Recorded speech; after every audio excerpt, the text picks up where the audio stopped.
দেখা হবে না আর কোনোদিনই। তাই যে প্রশ্নটার জবাব এতকাল থেমে আছে শুনবো তোমার মুখে।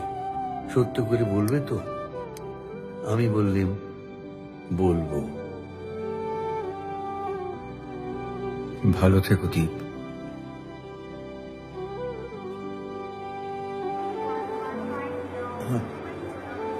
দেখে নাও, দেখে। ঠিক আছে।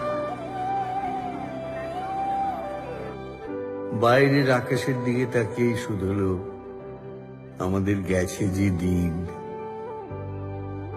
একেবারেই কি গেছে? কিছুই কি নেই বাকি?